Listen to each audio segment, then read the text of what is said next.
పక్క రాష్ట్రంలో అక్కడ ఒక పార్టీ పెట్టి విజయం సాధించి ముఖ్యమంత్రి అవ్వగానే మన ఆంధ్రప్రదేశ్లో చాలామంది మీరు కూడా అలా చేసి ఉండాల్సిందని చెప్పి నాకు తెగ మెసేజ్లు పంపిస్తూ ఉన్నారు. ఊళ్ళో పెళ్ళికి ఏదో హడావుడి ఉంటారు కదా,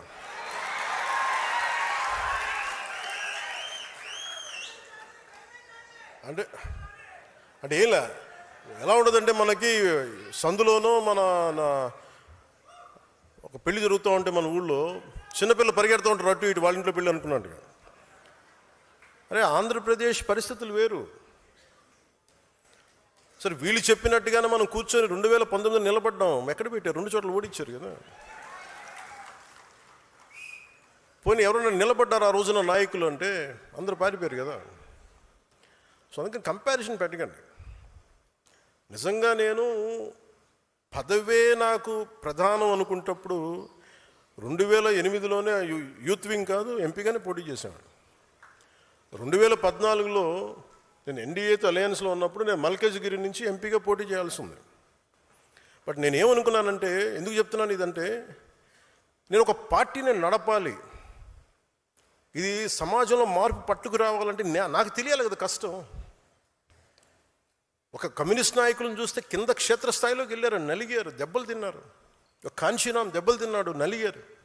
ఒక పార్టీని నడపడం ఏదో కూర్చోబెట్టి ఎదిగేయటం వచ్చేయటం పదవిలో కూర్చోవటం కాదు. ఎలా నడపగలవు? ఒక సమూహాన్ని నీతో పాటు నడిపించాలని నీకు ఎంత సత్తా ఉండాలి, ఎంత అవగాహన ఉండాలి నీకు. నువ్వు ఆ భావజాలను కట్టుబడి ఉంటావా లేదా అనేది మనకు తెలియాలి. అందుకని ఇవన్నీ నిర్ణయించుకొని ఒక దశాబ్దం నేను నలుగుతానని నిర్ణయించుకున్నాను.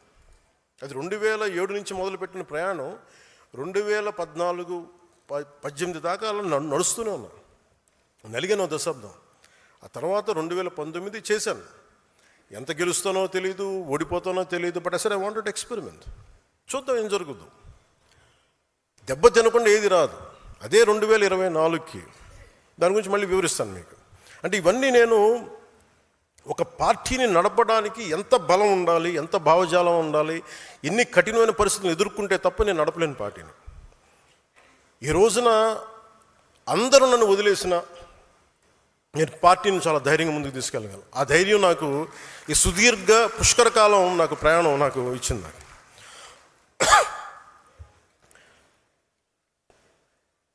మీలో నుంచి నాకు బలమైన నాయకులు రావాలి. ఈరోజు 100 మందికి సభ్యత్వం నమోదు చేసే స్థాయికి ఎదిగారు. రేపు వారిని ముందుండి నడిపించే నాయకత్వ బాధ్యతలను కూడా మీరే తీసుకునేలా నాయకత్వ లక్షణాలను మీరు అలవర్చుకోవాలి. ట్రెడిషనల్ పాలిటిక్స్ వర్సెస్ జనసేన అనేది ఎలా ఉంటుంది? జనసేన పార్టీని మీరు దేశంలో ఏ ఇతర రాజకీయ పార్టీతో పోల్చలేరు. జనసేన ఒక లెఫ్ట్ వింగ్ కాదు, రైట్ వింగ్ కాదు, అది వామపక్ష భావజాలం కాదు, లేదంటే దాన్ని ఒక రైట్ వింగ్ ఐడియాలజీ కాదు. రెండింటిని ఉన్న మంచి ఆలోచనల్ని సమన్వయం చేస్తూ ఒక middle path committed ideology Janasena. నేను సిపిఎఫ్ అనే స్టార్ట్ చేసినప్పుడు ఒక భగత్ సింగ్ పెట్టుకున్నాను స్ఫూర్తిగా. చంద్రశేఖర్ ఆజాద్, సుభాష్ చంద్రబోస్, బాల్ గంగాధర్ తిలక్, ఝాన్సీ లక్ష్మీబాయి వంటి యోధులు స్ఫూర్తితో పాటు, పోరాట యోధుల స్ఫూర్తితో పాటు గాంధీజీ గారిను, ఒక నాని పాల్కీవాలా, లోక్నాయక్ జయప్రకాష్ నారాయణ్, అలాంటి సంఘ సంస్కర్తల ఆలోచనలు, నాయకుల ఆలోచనలు, స్వామి వివేకానంద, నారాయణ గురు లాంటి మహనీయులు వారి ఆలోచనలు, ఇలా అనేక అంశాలని సమన్వయం చేసి నిర్మించబడింది పార్టీ జనసేన.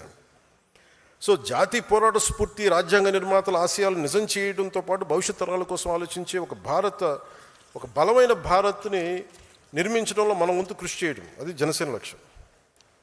ఉదాహరణకి కర్ణాటకలో కాంగ్రెస్ ప్రభుత్వం ఉన్నా, ఇక్కడ ఎన్డీఏ ప్రభుత్వం ఉన్నా, రైతులు, అటవీ ప్రాంత ప్రజలు ఏనుగులు దాడితో ఇబ్బందులు పడుతున్నారని తెలిసి కర్ణాటక ప్రభుత్వంతో చర్చించి కుంకి ఏనుగులు తీసుకురాగలిగామంటే జనసేన మాట్లాడితే అది మనల్ని విభేదించే కాంగ్రెస్ నాయకులైనా చాలా సెన్సిబుల్గా మాట్లాడితే పంపిస్తారని అనటానికి ఈరోజు మనకి ఆ కుంకి ఏనుగులు ఇక్కడ తీసుకురావడం. వ్యక్తులపై ద్వేషంతో రాజకీయాలు చేయదు జనసేన. ప్రజా సమస్యలపై పరిష్కారం మన ప్రథమ లక్ష్యం. జనసేన 7 సిద్ధాంతాలని మదనం చేసి రూపొందించిన కొందరు జనసేన ఎందుకు కులాలు మతాల గురించి మాట్లాడుతుంది, మళ్ళీ కులాలకి అతీతమైన రాజకీయాలు అంటుంది అంటూ ఉంటారు. కులాల్లో ఉన్న అసమానతలు, అన్యాయాలు, మతాల మధ్య ఉన్న భేదాభిప్రాయాలను చర్చించి అర్థం చేసుకొని పరిష్కరిస్తేనే కదా సమానతతో కూడిన సమాజాన్ని నిర్మించగలం. కేవలం ఒక కులాన్ని కావచ్చు, కొన్ని కులాలని కావచ్చు, ఒక మతాన్ని కావచ్చు, ఓట్ బ్యాంక్ చూసేవాళ్ళు ఈ విషయంపై దాటేస్తారు. నాకు ఆ భయం లేదు, నాకు మొహమాటం కూడా లేదు. నాకు అరకులోని పీవీటీజీ వర్గాలు, శ్రీశైలం అడవుల్లోని చెంచులు, సరైన గుర్తింపు లేని బుడగ జంగాలు, గౌరవం కోరుకుంటున్న రెల్లి వర్గాల కోసం న్యాయం జరగాలి. నేను బహిరంగంగా మాట్లాడతాను. ఆ విషయాన్ని మీరు అర్థం చేసుకోవాలి, అర్థమయ్యేలా మన ప్రజలకు వివరించగలగాలి.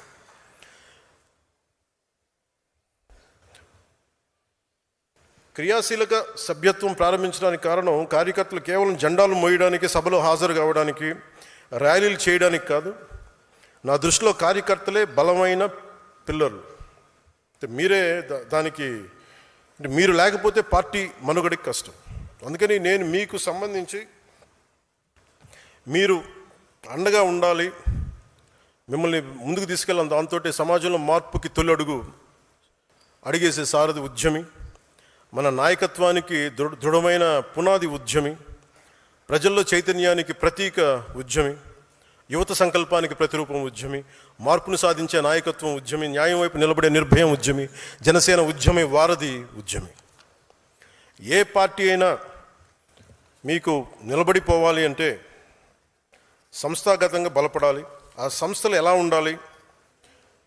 నేను పార్టీ నిర్మాణం ఎప్పటికప్పుడు జరుగుతూనే ఉంది. It's one man driven party కాదు, ఒక కుటుంబం నడిపే పార్టీ అవ్వకూడదని నా లోపల నుంచి నేను కోరుకుంటా ఉన్నాను, గుండె లోతుల నుంచి. భవిష్యత్తు ఈరోజు నేను ఒక్కనే నడుపుతున్నాను, కానీ ఒక రోజున ఇది ప్యూర్లీ ఐడియాలజికలీ డ్రివెన్ పార్టీగా ఉండాలి. అందుకనే నేను ఇది మీ అందరికీ స్థానం కల్పించే పార్టీ కావాలి. సగటు మధ్యతరగతి మనిషి కూడా దీన్ని నడిపే స్థాయికి రావాలి. మధ్యతరగతి మనిషి విలువలు, వారి ఆలోచన విధానం పార్టీలో ఉండాలి. నేను ముందు పార్టీ పెట్టినప్పుడు నన్ను అర్థం చేసుకుంది, సిపిఎఫ్ని పెట్టినప్పుడు వామపక్ష భావజాలంతో ఉన్న ఒక హ్యూమన్ రైట్స్ లాయర్ కీర్తిశేషులు భువనగిరి చంద్రశేఖర్ గారు, అలాగే నేనంటే ఎంతో ఇష్టపడి ఒక గద్దర్ గారు, ఒక గుడిలో ఒక పూజారి, ఒక చెంచు యువకుడు, ఒక టిఫిన్ బండి, విజయనగరం ఒక టిఫిన్ బండి నడిపే యువకుడు, ఎక్కడో అమెరికాలో కూర్చున్న ఒక ప్రొఫెసర్, ఇలా ఒక్కళ్ళు కాదు అనేక డిఫరెంట్ గ్రూప్స్ నుంచి జనసేన భావజాలానికి ముందుకు వచ్చారు. నా దగ్గర ఉన్నది ఒక సమూహం, అది ఒక సేన, ఆ నిబద్ధతతో కూడిన సేన. దానిని నేను పార్టీని ముందుకు తీసుకెళ్ళాలి. ఎలా తీసుకెళ్ళాలంటే ఫస్ట్ భావమే కాబట్టి ఆ భావాన్ని బలంగా పట్టుకునే వాళ్ళని ఫస్ట్ వాళ్ళ ముందు ఈ సమూహం ముందు ఉంటారు. వాళ్ళని నేను ఈరోజును జనసేన రక్షాదళ్గా చూడాలనుకుంటున్నాను. జనసేన ఏ ఉద్దేశంతో అయితే ప్రారంభించబడిందో, ఏ ఉద్దేశాలనైతే దారి తప్పకుండా కాపాడే సమూహం ఇది. అవసరమైతే క్షేత్రస్థాయిలో పోరాటం చేసే సిద్ధాంతం బలం కలిగిన సైన్యం ఇది. వీళ్ళకి అనుసంధానమైందే వాళ్ళకి ఫుట్ సోల్జర్స్ బ్లాక్, అంటే భావాన్ని పట్టుకొని కూర్చునే వాళ్ళు, అలాగే ఆ భావాన్ని అవసరమైతే క్షేత్రస్థాయిలో నిలబడి పోరాటం చేయగలిగే వాళ్ళు నిర్వాహక్ దళ్. అలాగే దీన్ని ఒక పొలిటికల్గా ముందుకు తీసుకెళ్లాలంటే, ఒక పొలిటికల్ బ్లాక్గా చూడాలంటే పరిపాలక దళ్. అంటే రక్షాదళం, నిర్వాహక దళం, పరిపాలక దళం.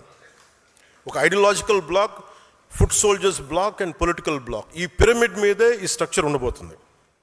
జనసేన భావజాలాన్ని రక్షించే రక్షాదళం, జనసేన ఆలోచనలు క్షేత్రస్థాయిలో అమలు చేసే నిర్వాహక దళం, వీటిని పరిపాలనా వ్యవస్థలోకి తీసుకెళ్లే పరిపాలక దళం.